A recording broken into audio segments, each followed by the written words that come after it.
What's going on, people? This is Shad Harrison. Today is another edition of Interviews with the Rebel, and today we got my man Breon Clemons of GOIN Farms. How you doing, brother? Doing pretty good. Good. Excited. Excited? Yeah, I'm excited. It's about to be a good conversation, man. So I found out about you through a mutual friend, and then I realized we have other mutual friends, and then it's crazy because I saw the work that you were doing, and you really don't see people that look like us doing the type of work that you do. For sure. So that made me realize, like, yo, it would be dope to just kind of like link up with you, just kind of see, you know, what you're about, you know, your story and all that type of stuff. So I had to, you know, reach out to you, and that's what got us to where we at today. Okay. So for the people that don't know you, who are you and what do you do? I'm Breon Clemons. I'm from Suffolk. You know, went to Nasman River. Mm-hmm. I own the very first food hub. Some people in layman's term would call it a produce company or like Cisco. But the difference between, you know, my company and everybody else's company is we partner with farmers, like local farmers, regional, because we want people to know where their food comes from. Okay. So I currently own the very first food hub in the entire region, 804-757 region. Okay. All right. So before we kind of get into your backstory and anything, I like to do a icebreaker, right? Yeah. So if your life was a movie, what would be the 3 to 5 songs that would be on like your soundtrack? Oh man. The songs that mean the most to you throughout the duration of your life. So like your high school days, young adult days, now, all that type of stuff. That's tough because I'm a music head. Yeah. Like, I love music. Man, that's tough.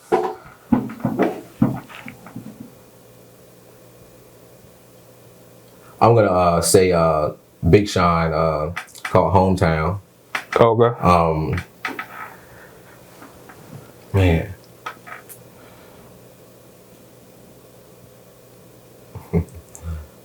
Wayne, Lil Wayne, Mr. Carter, actually, to be Really? honest with you, yeah. Why is that? Reminds me exactly where I was at a point in my life, and he's talking about pretty much how he's in a different light now, and how, you know, he kind of demands a certain respect. Okay. Because of where he's reaching at, he's no longer where he was, you know, at that point. Gotcha. Okay. What's one more? One more. Be tough.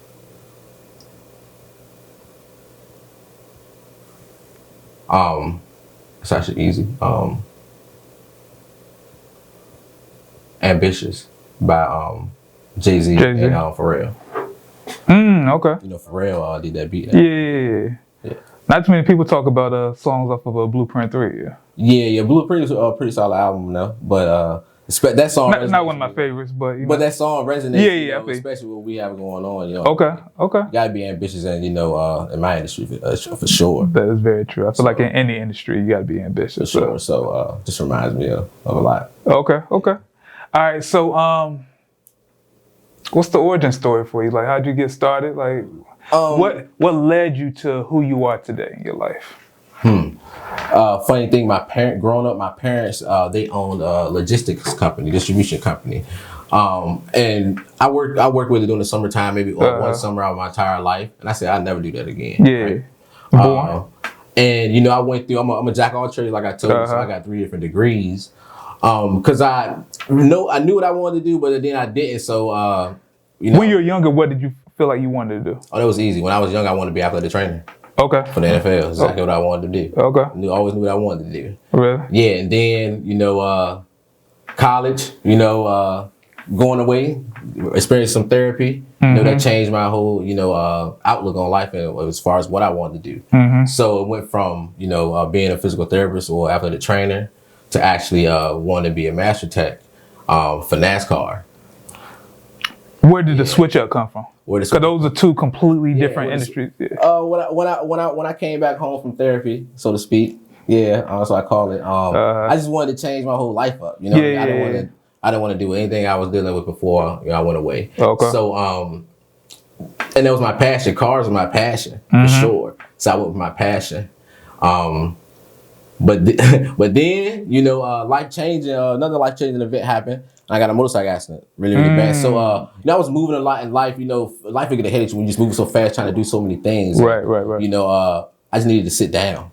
You know, and when you realize you need to sit down, but you're not doing it, God gonna find a way to make To sit you down. for sure. Yeah. So he set me down, you know, for my motorcycle accident, and it really helped me kind of figure out exactly what I was gonna do. How long were you down for?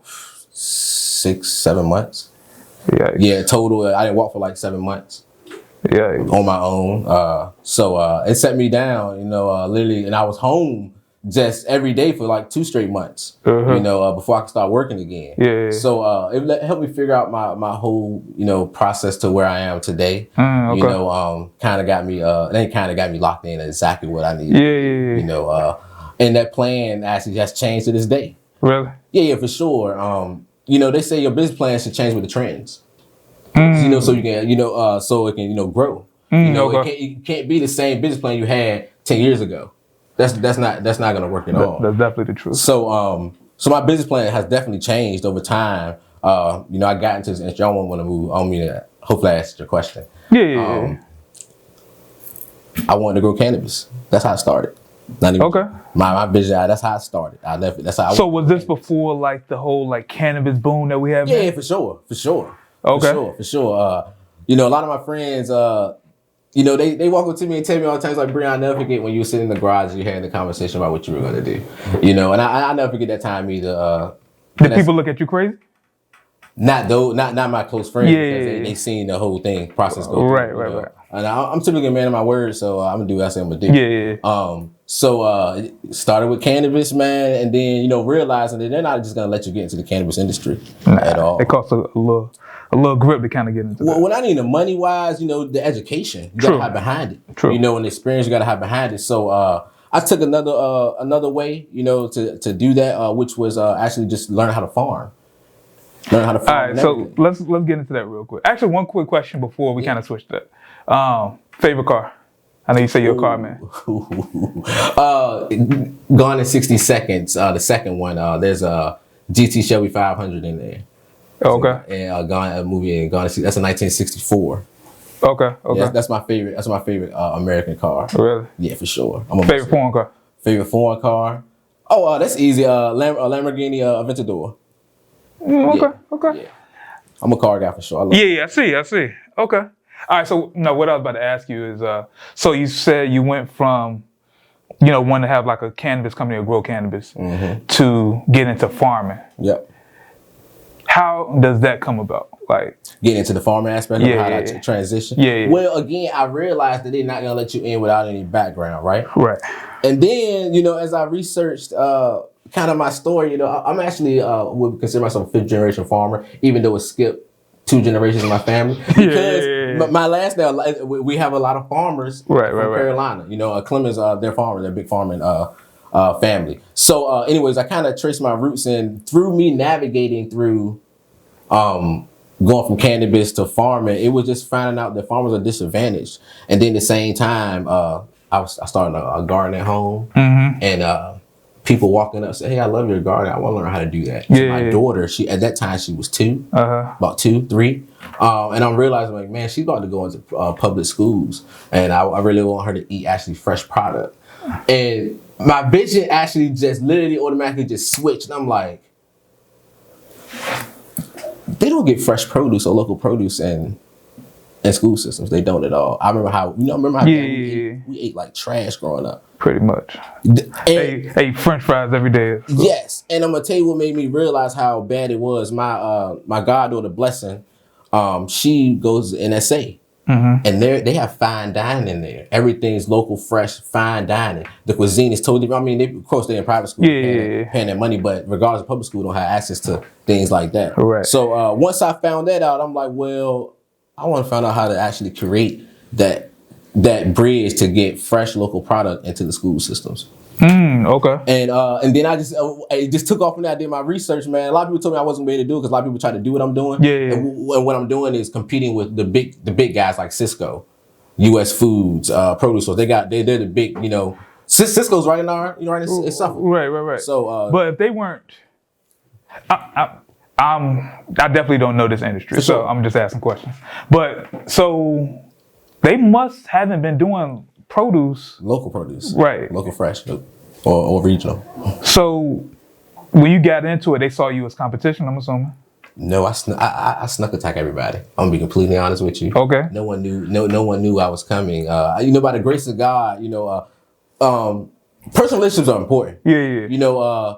Somebody told me the other day about you gotta have a blessing, work ethic, and a little bit of luck to entrepreneurs to succeed. Mm-hmm. Well, I realized that yes, I did have a little bit of luck. With doing what I'm doing, being able to establish the actual personal relationships with the school systems. That was very, very important.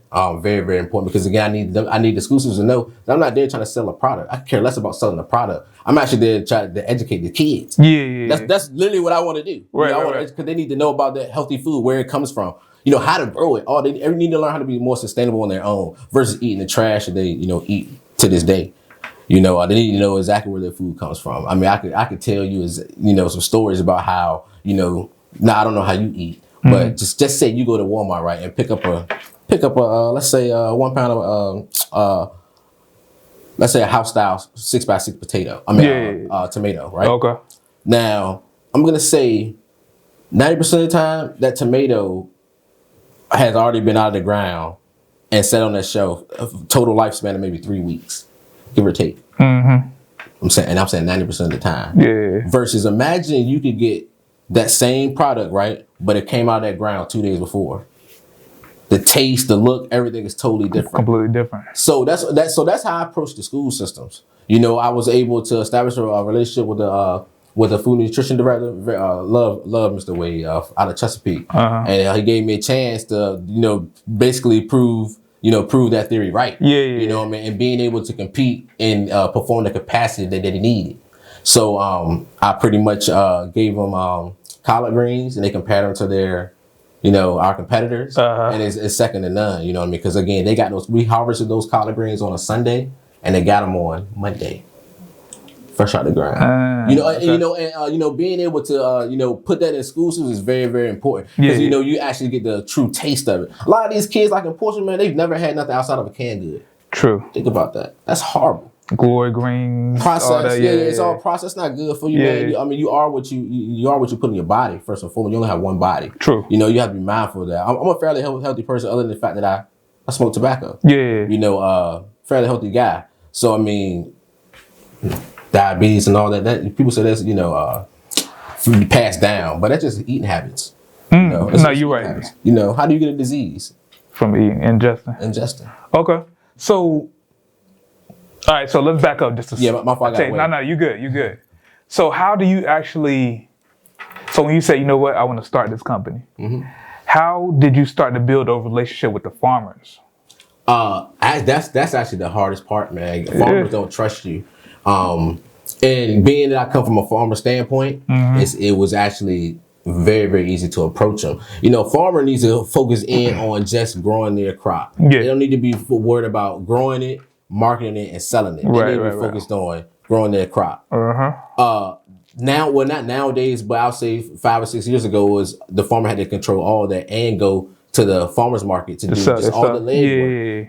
Losing money doing that at the same time and worrying about where their product's going to go. Because sometimes, they're growing, but they don't know if their product's going to sell. Yeah. So the way I approach them is, hey, I know exactly what the school systems buy.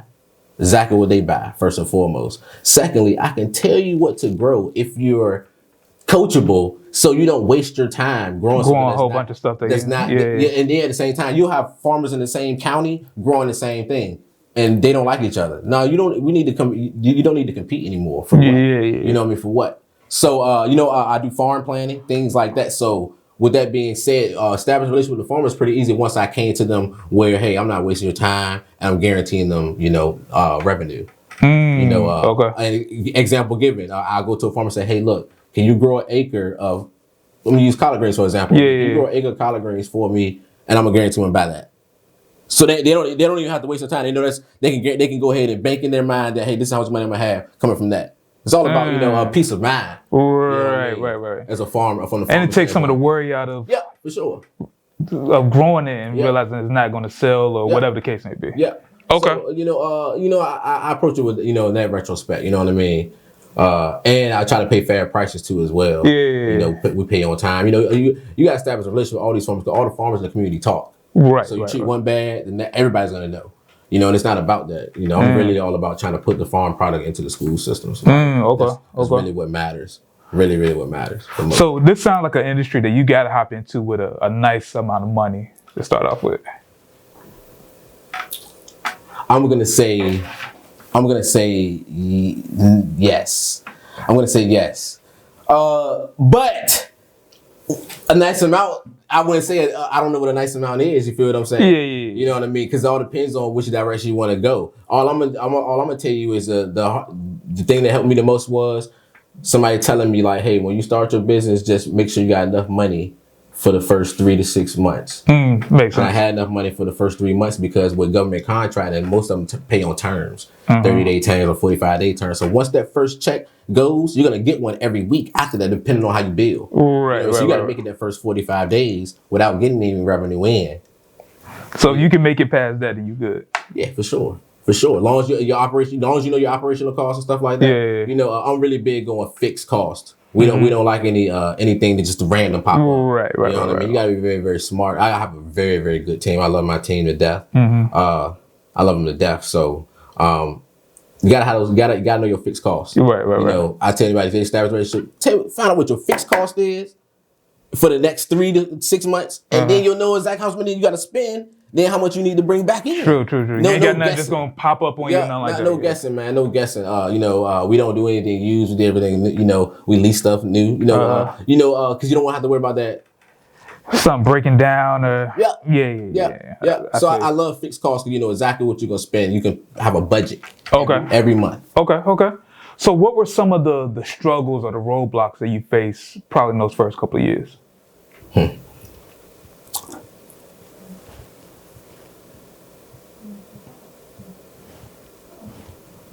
Man, you got quiet on me, man. Cause I'm gonna tell you something. Not meant. To be honest with you, I couldn't recall any roadblocks because of just my determination, so to speak. And then just meeting the right people, man. Being like I started. People say I started backwards. I have a nonprofit, Go Green Farms and Greenhouses Incorporated. I started that first, and then I started my LLC/corporation, which is Go Green Farms. And I started on the nonprofit side. Already trying to push my mission for the community. So already starting that way. I wouldn't say it was too many roadblocks because I was already out there in the community trying to do things. So to speak. So that offers a lot of help. This way too. You put the energy out, you're gonna get it back. So roadblocks, no, I wouldn't say many roadblocks, for me personally. Like I said, I came home locked in, I got 1,000 no's for sure. But that one yes, you're good after that. I tell people all the time, man, they let you in the door with one foot. Make sure you use the other motherfucker to kick it down. Real shit. I like that. Like real talk. Like you gotta kick it down. Like it's the industry I'm in is for the it's really good, man. I don't be completely. Really? Like I said, I love what I do, man. I'm really trying to impact the kids in the community. That's all I really care about. I was a take type of guy. Prior to me going away. And now I just want to get back, man. I want to leave a legacy. Man, I could care less about money and everything because money's gonna come with because I'm doing what I love anyway. So that's just gonna be a cherry right on top of everything. So with that being said, sorry, I lost track of what I was saying. I love what I do. That's good. I love what I do, man. I love what I do. I'm very transparent with these with this school system. That's what they love about it. It's a people world we live in. Technology is trying to come in and just separate people. Right. But people still want to deal with people. You know what I mean? So I'm gonna give you the perfect example I use all the time. If I can deal with you right here, then that paper is gonna automatically work out. If I can't deal with you right here, it's not gonna work. It's not gonna work out. I tell people all the time, all money ain't good money. Yeah, absolutely right. I don't give that 1 year contract $2 million. It might be a headache to make that $2 million. Might not be worth your time. So I've had a lot of help. I've had a lot of help, man. Yeah. A lot of help. And then just going through things, experiencing things. I learned that I couldn't come in the game as a nice guy, because they'll try to run you over, bulldoze you. You got to be more demanding. I faced that in the last couple of years, so I definitely get that. Yeah. You try to come in and be the nice guy, be everybody buddy, but when you come across as the nice guy, you look like a pushover. Yep, for sure. Yeah. Now I'm good on that. Yeah. Now, I learned the hard way at the beginning. If you gotta be nice. You can be fair. Fair. You can be fair. You ain't gotta be nice. Yeah, for sure. So it's a grind, man. I tell people all the time. Despite it may look good from the outside, but at the end of the day, being an entrepreneur is hard, man. It's hard being an entrepreneur. I would not. I don't think people really see it that way though. It's hard. I can tell you. Want to tell you how it's hard? Go ahead. From my retrospect, Yeah. you know what I mean. The one thing I didn't calculate, and I'm a very, very calculated guy, was how it affects your personal side. Because at the end of the day, you got to put your all. You got to put your all into your corporation, your entity. You got to put your all in the first couple of years to get it the way you want to get. You got to put your all. So everything outside of that kind of doesn't, it kind of doesn't matter to you, give or take. You know what I mean? And it's hard trying to, balance both of those, and at the same time, that might be the hardest thing ever, man. Just balancing everything and people not really understanding all that you have to do. They just see one image of what you do. Yep. But they don't understand that, hey, I wake up at 7 o'clock every morning. I go to sleep at 1 o'clock every night. Yeah. They don't know that. See that. They just see you, like with me, they just saw me doing a couple videos here and there, but they didn't see that I'm having meetings every day, or I'm shooting, I got to edit. There's a whole bunch of other stuff I got to constant high frequency thinking. Right. See what I'm saying? Right. I mess around, go home, and most people, they got 9 to 5, they can go home and not even think about work. We don't really have that capability. We don't have that capability. It's our life. So, like, how do you deal with that? I'm still learning how to deal with it. I'm learning how to be a better CEO every day. Yeah. I'm learning the fact that I am a CEO. You know what I mean? I have a different. I don't have the traditional way of running a business. Yeah. I don't at all. I wouldn't tell anybody to do it the way I do it. Not saying it's bad. Again, just come street knowledge and just moving over. My team consider me as a corporate thug. That's what I call myself. Yeah, for sure. But CTE. I approach it really, really raw. Just up front. Yeah. And either you're gonna deal with it, or we're not gonna deal. Take it or leave it. Give or take, yeah. You gotta be in sometimes, especially with government contracts. True. But as far as dealing with the main people that you gotta deal with, so it's a really good relationship. Okay. Because it's fair and just very, very open. They can call me anytime. They can't call Cisco CEO. Yeah, not at all. Okay. All right, guys, we're just taking a break from this video for one quick second, just to remind you guys that if you're enjoying this video, please consider subscribing to this channel. This channel is all about empowering different creators and entrepreneurs to really live the life that they want to live and make the money that they want to make. So if you like this video, please consider watching maybe the last 2 or 3 videos that we put out, because I know you'll probably like those as well. So before we get back to the video, go ahead and just take 5 seconds, hit subscribe, and you're going to love every minute of this journey that we're on. So once again, I'm Shy Harris, in case you didn't know, of the Rebel Society, and let's get back to this latest episode. All right, so I believe in the phrase, you got to spend money to make money. So what is something that you spend money on that's led to the highest return for you?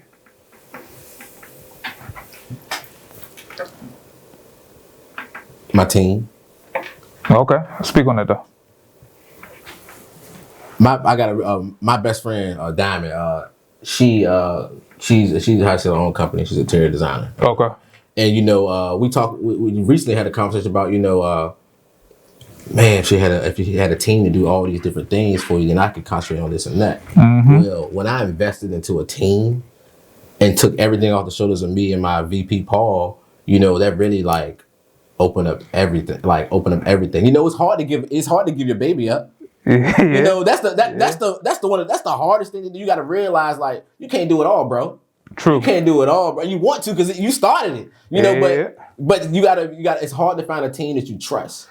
That's the hardest part right there. And they got to know that they, I want them to organically, become invested into the company. Make it, because it is their own. Uh-huh. You know what I mean? I need them to know it's their own.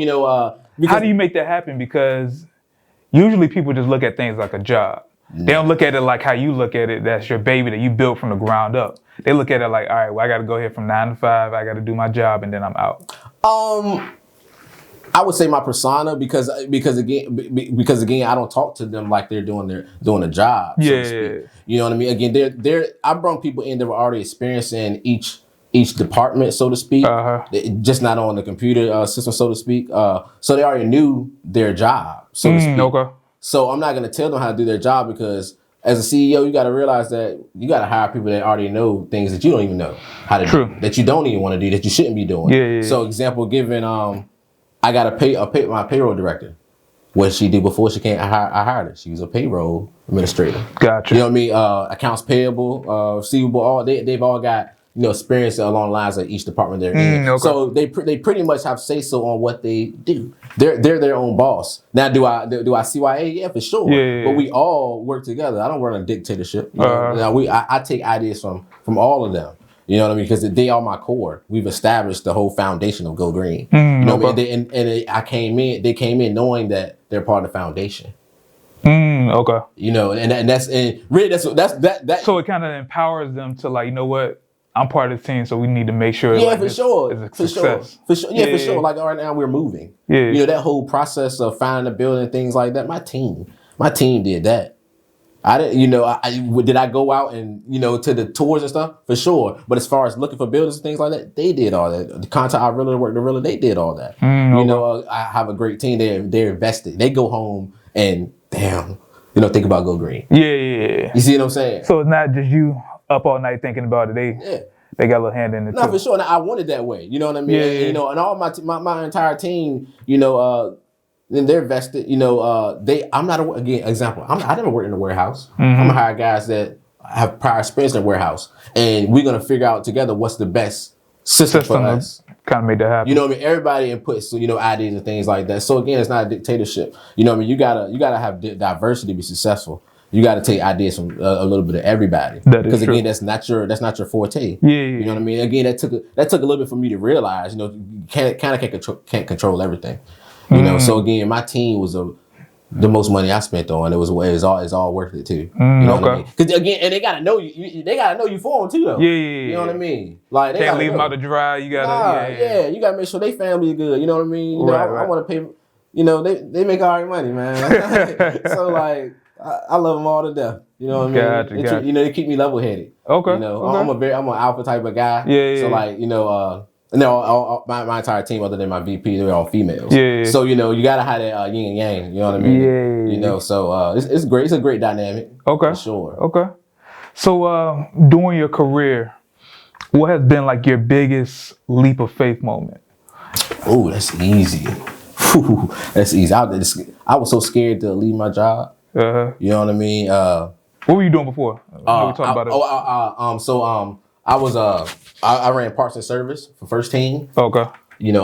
First Team Automotive. Yeah. So I was in parts and service. I'm a car guy. Yeah. So I was there about 3 years, 3 or 4 years, give or take, before I left William & Mary. Okay. I worked in William & Mary before that. I was doing athletic training there. Oh, okay. Yeah. Okay. So, and why you say that was like the biggest, like, what were you going through during that time where you like, you wasn't sure that you needed to kind of go this route? Oh, that's easy. That's easy. Being in a management position, whatever, I got an end of the year report. Okay. And I seen, this will sound crazy because I'm not money driven at all, but I seen how much bread the corporation had made. And I thought about how much money I made, right? And I'm talking about I'm working 14-hour days back then, you know what I mean? 5-6 days a week, no cap. And I'm like, oh nah. And I'm not even, they cleared hundreds of millions of dollars. I'm like, I'm not even 10% of that. I'm talking about grinding for somebody else all day. But at the same time, I was already trying to figure out how I wanted to grind for myself anyways. Probably. Oh, okay. I love First Team on the basis of it helped me become give me some management, experience. Yeah. How to manage people and things like that. But seeing the report put the battery in your back though. For sure. Battery was already charged. It was charged smooth, but as soon as I seen it, I'm like, I'm out. I can't do it no more. I'm locked in. Not stopping me. Okay. I seen that. And then having a conversation with Aliana, Shout out to Aliana. Yeah, I love Perla her. Woods. Yeah, Perla Woods. I love her. Dad. Yeah. I had a conversation. I saw her at a party. Like, and I never go out like that. And I saw her at a party. And she had already been an entrepreneur for like a year. And I was telling her she already knew what I had going on. Yeah. And I was just telling her, fear. It's fear. Mm-hmm. She actually, that conversation I had with her made me realize, like, now I'm about to go. I'm about to leave my job. You got to do it. I got to go. So for the first few months, I lived on my 401k. I'm not worried. I won't worry about that bread. Because I'm going to make it right back. Do what I want to do. So, I went ahead and took the lead, just based off that conversation she gave me. And I needed to do it then too, which is great. I needed to do it then. Okay. It was the best. It was the best thing. It was the best thing for me. Me going out, because I wasn't going to go out. And then it was divine for me to have a conversation with her. Okay. And I had decided right then, I'm like, yo, I'm out. I'm going to take my 401k and just live off that. I definitely did that too, so I get it. Because you're going to make it back. Yeah. I didn't make it back for a little minute, but I made it back though. I definitely made it back. Okay. So before we wrap this up, I got a couple, 2 more questions for you. You did. Let's see where we're going to take this at. For anybody that wants to get in your industry or who has a thought of it, what advice would you give? What tangible piece of advice would you give somebody who wants to kind of be where you at right now? Learn the business side of it, meaning procurement laws. Again, because like I said, all I did was deal with government contracting with school systems. Yeah. Do I do a restaurants anymore? Not.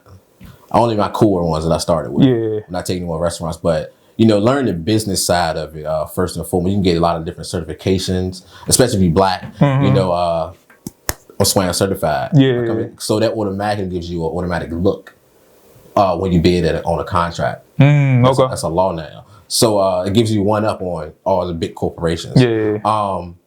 So I would look into the business side of it first, because you can go out there and try to be selling product. Like it's a lot of free forming people that have started a mini food hub, but all they do is just sell. Not saying not all they do, but they don't do it at a huge capacity like they could. So you can go out there and panhandle fruit and things like that. What's the point of doing that when you can just learn the business aspect of it and figure out how to turn that panhandling, quote unquote, into a major distribution site. Okay. So to speak. All right. Cool. So, all right. So, what's next for you? I know you say y'all just got a new factory. Yeah. We what's next? Oh man. Well, we build school gardens too. That's another thing. Like I said, we work with the school systems, for the school system. So I'm really gonna attack the education side of my business with the school systems. We're gonna we've already built a couple school gardens. We're about to build one for the city of Hampton. A really huge one at one of the operations site. Okay. So I'm really about to tackle the education side. And really just keep expanding. Keep expanding my business as far as distributing more local fresh produce to more school systems across the state. I mean, right now I got about 8 school systems. Oh, so correct? Yeah, I got 8. Okay. Yeah, within I say me personally, I think we've only been open since last January. Oh, really? That's how I feel personally. Now, when I started the business 3 years ago, it'll be 3 years. Yeah. And it'll be 3 years on the 8th coming up. But me personally, as far as running full-fledged like we running, started from 8 employees now to 20 plus employees last January. Did the pandemic mess us up? Yeah, for the first 3 weeks, but after that, it just kind of got back up and running. Kind of. You hear me? Just because again, establish those personal relationships are very important with who you want to deal with, and them being able to call and figure out, hey, how can we work with you guys? What do y'all need as far as food? The school shut down and all that. Yeah. School shut down. And that was our first quarter being open. So think about that. First quarter being open. And I'm like, okay, bet. We're gonna figure it out. And figuring it out with this, being able to figure out with the school systems, man, it's been love. Because they know, we're not just trying to sell a product. Right. I don't have a salesman. I don't have a sales representative. I don't need one because again, we're trying to spread awareness of what we're doing. Again, school garden initiative is very, very important. And then I want to build a community garden in Northern Suffolk. There's not one in Northern Suffolk yet. A community garden. Okay. So you can go there. You can just rent for free, but rent a plot Yeah, And you can grow whatever you want to grow. Oh, really? Yeah, I want to do community garden in Northern Suffolk. Like I said, that's what I was saying earlier. I want to chase more or less like, trophies. Your name, is what will be remembered when you leave this earth. So like, I just want to be more impactful, so you remember, Breon, his family established that. Yeah. Versus, I mean, I could be out here spending money going crazy, but for what? But for what? Yeah, I've already done that. So I just want to, I want to establish like, accolades and legacy, man. Right.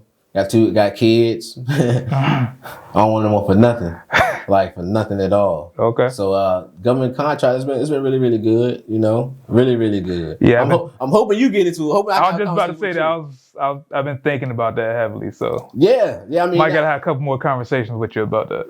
Anybody can have a conversation with me about it. To be honest with you, I'm an open book. Okay. People need to know that, especially raw color, my background. Yeah. You can still make it happen. Yeah, for sure. You still make it happen. I hire fellas. I'm a fella. Okay. So like you can still make it happen, man. And I got my gun rights back. Yeah. I wasn't supposed to get it back. I got it back. You can't tell me nothing. Like you can't tell me nothing. You can't tell me that nothing can be done. Yeah. You know what I mean? Like it's gonna happen. Oh yeah, and it's a time right now. If y'all think about getting into hemp, CBD, cannabis, it's a really good time. Yeah. I see it's popping up everywhere. So yeah, Virginia, it's coming. Yeah. I feel like they passed something yesterday. They signed a bill. Signed a bill. Okay. So It's on the way. It's on the way. Look, I'll come in it. Yeah. You know what I mean? I'm just letting you know. Soon come. Yeah, for sure. Okay. But I appreciate it, man. No problem. One last question though for you. Yeah. When all of this is said and done, this is a question I actually ask a lot of my clients. So when all of this is said and done, what do you want to be known for? And out of that, what will satisfy your ego? I want to be known for being a pioneer within my industry. Okay. Being a pioneer, showing you can go to prison. I want to be known for being a pioneer for the prime example of where you can come back. Your past makes you, but it doesn't really affect what you got going on right now. Again, it doesn't affect me at all, bro. Right. At all. So you can't tell me, you can't tell. I don't want to hear. I got my brother in prison right now. Like, yeah, you can be straight. You know what I'm saying? So I'm known for being a pioneer, for real. Not the modern day Martin Luther King or anything like that, but just a pioneer. Yeah, to be able to just show the way. You can do. It doesn't have to be food industry or cannabis industry. It could be any industry. It could be whatever you want. It could be whatever you want it to be, man. Like straight up. And then what was the second part of that question? What will satisfy your ego? But I feel like that kind of plays into what you just said. Yeah. That satisfies my ego for sure. Yeah, for sure. Just want to be a pioneer, man. I just want to be remembered for being a pioneer. That's all. I care less about anything else. I stay everybody's way. I stay out of everybody's way. You ain't gonna see me, you ain't gonna see me on the streets. Just stay low. Yeah, I just stay low, stay everybody's way, man. Yeah. Too much stuff going on too, man. You're right about that. Okay, cool. I definitely appreciate you stopping by. This was a good conversation. Yeah, for sure. I need to have it. Yeah, most definitely. We need to have a couple more conversations. Where can people find you at? Well, I don't have social media. I personally don't have social media like that. But y'all can find us on Instagram or Facebook at Go Green Farm 757 or on our website gogreenfarm757.com. Like I said, we do a lot of community giveaways, health and wellness. We do health and wellness clinics, women's workouts, things like that. Because you got to tie in the healthy food with. Again, you work out. You work out. So you need to fuel your body with what you're supposed to fuel it with. You don't want to go and get a cheeseburger and you 3 steps back. So we educating on all assets of that. You know what I mean? Okay. So another thing, real quick. Focusing on you asked me what I'm doing upcoming. Focusing on professional athletes with we're providing fresh produce directly to them. Okay. Yeah, they even though they have health and nutrition, traditional health and wellness people, they don't have that stuff delivered to them. Our athlete doesn't want to. By the grace of God, I got a lot of friends that are professional athletes. They don't want to go to the store. They don't want to do any of that. They don't even want to put the order in. Right. So you already got something coming to you. Then you ain't really got to do weekly. Yeah. Okay. All fresh. Okay. All right, well, like I said, definitely appreciate you stopping. Yeah, I appreciate it, man. This is a good conversation, man. I know you got to go in a second. But if you guys appreciate this conversation, please make sure you follow, Go Green Farms. Make sure you check out everything they got going on. And if you like this conversation, please consider subscribing to the channel. Please consider following me and all the stuff that I have going on. So it's a lot. And I love to kind of bring these conversations with people and people who are doing things that you probably wouldn't have guessed that they do. So that's all I got for today. So you guys stay safe, stay free, but keep creating, keep shooting, and you guys have a good one.